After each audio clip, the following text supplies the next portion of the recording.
ನಮ್ಮ ರಾಯಬಾಗ್ ತಾಲೂಕು ರಾಯಬಾಗ್ ಪೊಲೀಸ್ ಠಾಣಾ ವ್ಯಾಪ್ತಿಯ ಬೆಕ್ಕೇರಿ ಗ್ರಾಮದಲ್ಲಿ ಎರಡು ಗುಂಪುಗಳ ನಡುವೆ ಒಂದು ಗಲಾಟೆ ಆಗಿದೆ.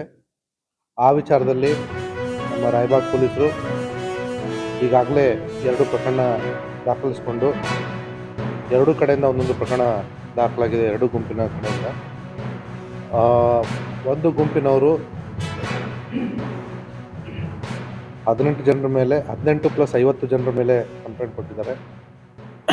18 ಬೈ ನೇಮು, 50 ಇತರೆ ಜನರು ಅಂತ ಹೇಳಿ. ಮತ್ತು ಇನ್ನೊಂದು ಗುಂಪಿನವರು 31 ಜನರ ಮೇಲೆ ಕಂಪ್ಲೇಂಟ್ ಕೊಟ್ಟಿದ್ದಾರೆ ಬೈ ನೇಮು. ಈ ಒಂದು ಗುಂಪಿನವರು ಕೊಲೆಗೆ ಯತ್ನದ ಪ್ರಕರಣವನ್ನು ದಾಖಲು ಮಾಡಿದ್ದಾರೆ. ಇನ್ನೊಂದು ಗುಂಪಿನವರು ಕೊಲೆಗೆ ಯತ್ನ ಮತ್ತು ಅಟ್ರಾಸಿಟಿ ಆ್ಯಕ್ಟ್ ಅಡಿಯಲ್ಲಿ ಕಂಪ್ಲೇಂಟನ್ನು ದಾಖಲೆ ಮಾಡಿದ್ದಾರೆ. ಎರಡೂ ಕಂಪ್ಲೇಂಟನ್ನು ತೆಗೆದುಕೊಂಡು ಈಗಾಗಲೇ ನಮ್ಮ ಪೊಲೀಸರು ಈ ಪ್ರಕರಣದಲ್ಲಿ ನಿನ್ನೆ ರಾತ್ರಿಯಿಂದ ಅಲ್ಲೇ ಸ್ಥಳದಲ್ಲಿಯೇ ನೆಲೆಯೂರಿ ಪರಿಸ್ಥಿತಿಯನ್ನು ಶಾಂತಿಗೊಳಿಸಿ ಪರಿಸ್ಥಿತಿಯನ್ನು ಕಂಟ್ರೋಲಿಗೆ ಹತೋಟಿಗೆ ತೆಗೆದುಕೊಂಡಿದ್ದಾರೆ.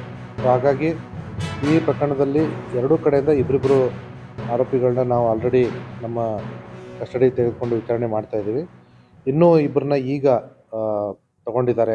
ಒಟ್ಟು 8 ಜನರನ್ನ ನಮ್ಮ ಕಸ್ಟಡಿ ತೆಗೆದುಕೊಂಡು ವಿಚಾರಣೆ ಮಾಡ್ತಾರೆ ಅಂತ ಮಾಹಿತಿ ಲಭ್ಯವಾಗಿದೆ. Guise of giving reservation in contracts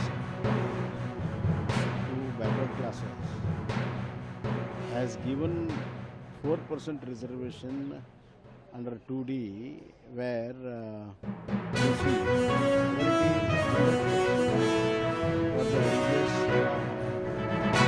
mandates, which has been challenged in Supreme Court. And with the backdrop of such adventures done by different states like West Bengal and others, and the Supreme Court judgment thereon, it is totally unconstitutional. Even Dr. Babasaheb Ambedkar in its religious reservations will break the law. This being the case, it is against the constitution, against the spirit of Dr. Babasaheb Ambedkar, where Congress for everything they bring out this Sanvidan. So it is against the constitution, and more so it is dividing the society. For the sake of vote bank, they are dividing the society.